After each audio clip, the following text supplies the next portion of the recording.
an institution that's produced West Indian cricketers Wayne Daniel, Telston Payne, and Milton Small. In this edition of the BCA Club School of the Month, we visit the Princess Margaret School. There's so much to learn. We are excited. This is we. It's indeed a pleasure being here at the Princess Margaret School in the parish of St. Philip. How are you doing? I'm fine. Jakeem Pollard, a name that a lot of Barbadians have grown to know. You would have represented Barbados twice on the 15 level and then once at under 17. Being one of the leading cricketers at this school, how does it feel being part of the rich legacy of the school? Well, it feels great to be a young cricketer. There's enough opportunities. Well, in Trinidad, my first year playing on the 17, it was a great exposure. Youngest player, and I had to put in the work. So it was a nice tournament, and not a nice tournament for myself, but for the Barbados team. Jakeem, I know a lot of boys and girls at the school look up to you. How do you really enjoy playing the game of cricket? What is your favorite part of the game? Well, I love cricket. My favorite part of the game is bowling. Bowling all-rounder. Wonderful. Trisha, we are in the parish of St. Philip, and it is known in Barbados or considered to be the capital of Barbados. How are you doing? I'm fantastic. Trisha, working at this school, an institution established back in 1955, so you would have been celebrating some 70 years recently. How do you feel as a female working among these young men and women at the school? Okay, well, thank you for that question. I want to say it's an amazing experience. Every year you get to learn from them. I may not have had the cricketing background, but being able to bring my teaching and my pastoral care into the management of the team, I think has been very, very helpful in molding these boys and being there for these boys. And I think that, well, my cricketing background would have come now from, I did the umpires course and just hanging around cricket, scoring and everything else. It has been able to give me a lot of insight that I can also share with the boys, so that they can be involved in different capacities of the game. But working with young boys like Jakeem obviously is part of character building. A lot of the things that you learn in the cricket game.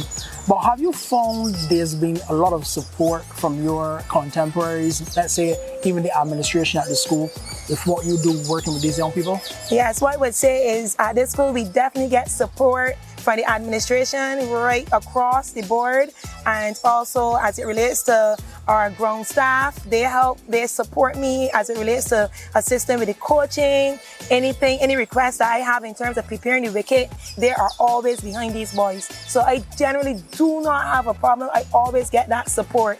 And even as it relates to old scholars, we have old scholars who will come on board and either assist us in coaching, providing mentorship to the boys, and also sometimes financial assistance. Like one time we wanted gear for the under 15 boys, and one of the old scholars, they put up their hand and they were like, no problem, here, it's my alma mater, so I'll always be there to support. I'm really thrilled to be here with Mervyn Jones. How are you doing? I'm very well, thank you. Mr. Jones, I knew you from the time I was actually at secondary school, and my research has said to me that you spent close to 4 decades in the teaching profession. But today I want to get a feel of your experience at the Princess Margaret School, that journey which started there in the great parish of St. Philip. How was your journey at the Princess Margaret School? Actually very enjoyable and exciting. Your association with the cricket program at the Princess Margaret, could you give me a little bit of how that went?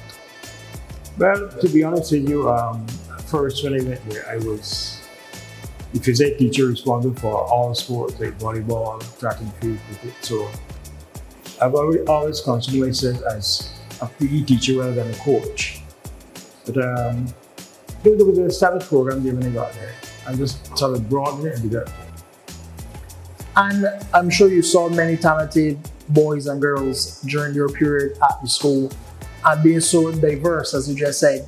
But would you say that there was a lot of support from the administration, the senior administration of the school? Of course, I got very good support, and I think the parents as well. You know, and I'm thankful that they trusted me to be responsible for their children. There's this notion that St. Philip is the best parish. Can you verify that that is true in terms of your experience being a Philippine? For me, it is. I've been there all my life, and most of my work has been done in St. Philip. So I can't speak for other parishes, but I'm sure that they would say theirs is the best as well.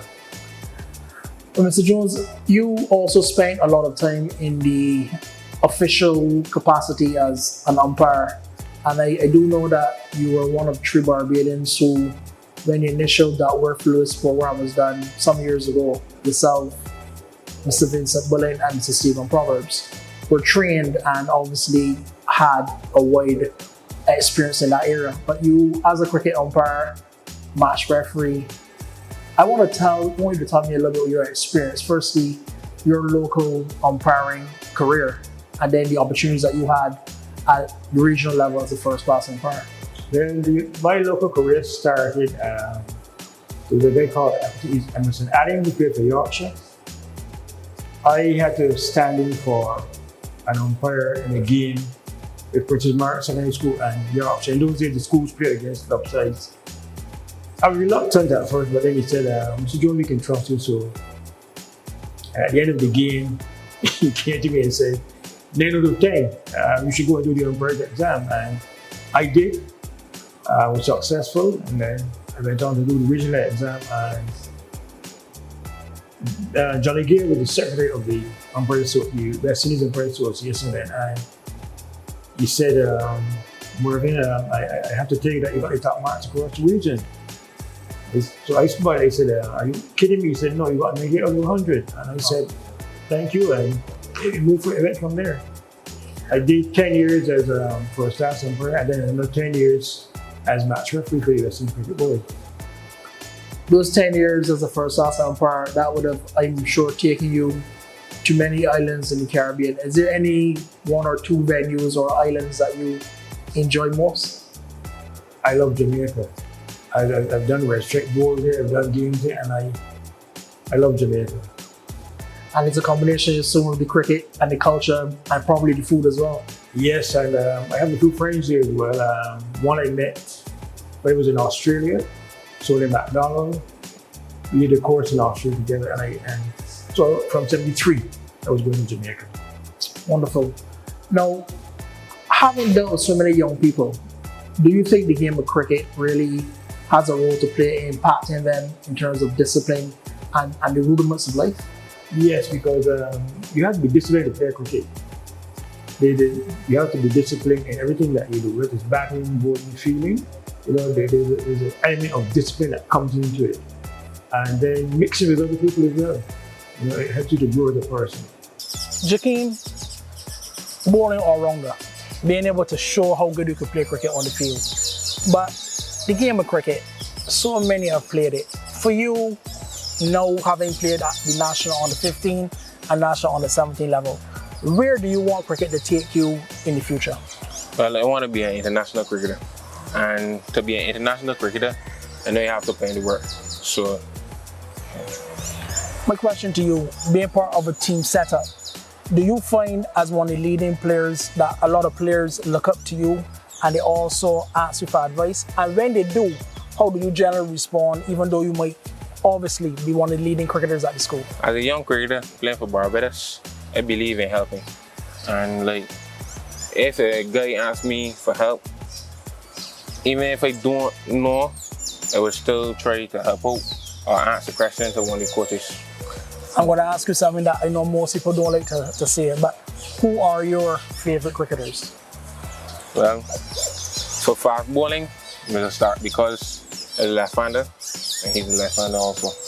Well, I don't really have a favorite batsman, but I love his sport, so he's, yeah.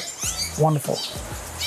Now with your responsibility at the school, a lot of people don't see the behind the scenes. You're a team manager. You would have also done it at the national level. But for these boys, what really gives you the enthusiasm and the zeal to be able to stick with them every Saturday and sometimes during the week when it comes to school cricket? Well, what I would say is their commitment. One thing about these boys, their commitment and their enthusiasm. Once you let them know there's practice, they're always here. If there are matches, they're always on time. Sometimes they're even calling me, "Ma'am, we're here ready." So that enthusiasm has really, filled my heart. And to be able to see them move on, not only move on in cricketing, but also move on in life, because as you would have said rightfully earlier, that cricket sports in general builds character, right? So, I always use any experience within the game setting to have teachable moments about life, right? So those are my most satisfying moments as it relates to working with these boys and watching them excel. And I mean, Jakeem is here now and excelling, but some of them may not have made it to the stage Jakeem is at, but to see them at local cricket playing, elite division or first division, even playing table cricket, it always, when they're doing well, I am always pleased with those performances. Well, finally, we just celebrated International Women's Day, and I'm very keen to find out from you, how do you feel about the involvement of ladies and females into the sport of cricket? Well, I will say I think that it provides a unique opportunity for equity and equality within the sport. It's a male-dominated sport. In most instances, I find that we do get the support from the males. The males, allow us to do our thing. But obviously we will get some lashes when it comes to maybe game tactics, But all in all, I find that they support us, the males support us. And there are lots of opportunities out there for females. So I would like to encourage any female, whether you're just coming around the sport as a parent, to get involved in whatever capacity you can. Because for me, I have also had the opportunity of managing the under-19 ladies. And, you don't know what opportunities they would be. And I also use these opportunities to kind of get others involved. So I just talked about parents, but also to get girls involved in the sport, because we still find that it is not a sport that girls gravitate to. But I think that just having opportunities for the girls, I think you will see greater participation from the girls. So I'm looking forward to the day when we can have a little women's league, a girls' league going on. So that is it for me. Wonderful, Tricia. And finally, Jakeem, talk about Mitchell Stark. As a left-arm pacer, that is a unique skill. But watching the Australians who are going to be coming to the Caribbean in June, apart from Stark, do you believe that you can inspire some other young boys from this school to be able to achieve what you've done so far? Yeah, it's all about pen and work, as I said. You have to believe in yourself, be proud of yourself. So long as you guys, believe in yourself and be proud of yourself, it's possible. But Jakeem and Tricia, it's indeed been a pleasure coming to Princess Margaret School. Thank you. And what they consider the best parish in Barbados. I want to wish you both all the very best for the remainder of the season. Yeah, thank you. Thank you. When you have retired a little while back, how is retirement life in Barbados for you? I am comfortable in mine and I'm happy. So I guess that's all I can say at the moment. Does it get boring? What do you do to No, keep it yourself doesn't get boring because I spend quite a bit of time looking after some animals that I have at home. I wouldn't say that I am a sheep farmer myself, but I have some sheep at home and I look after them. And that takes me time. And finally, the fact that you are still engaged, the Princess Margaret School and St. Philip in general, have you, from time to time, returned to the school or, let's say, continued your involvement with the I was development there of the school? recently at Sports Day. Well, recently I was there for Sports Day. So you're still embraced, you're still trusted, you're still respected. I wanna say to you that we, the Barbados Cricket Association, have admired your contribution over the years, and we want to continue to give you all the best wishes in the future.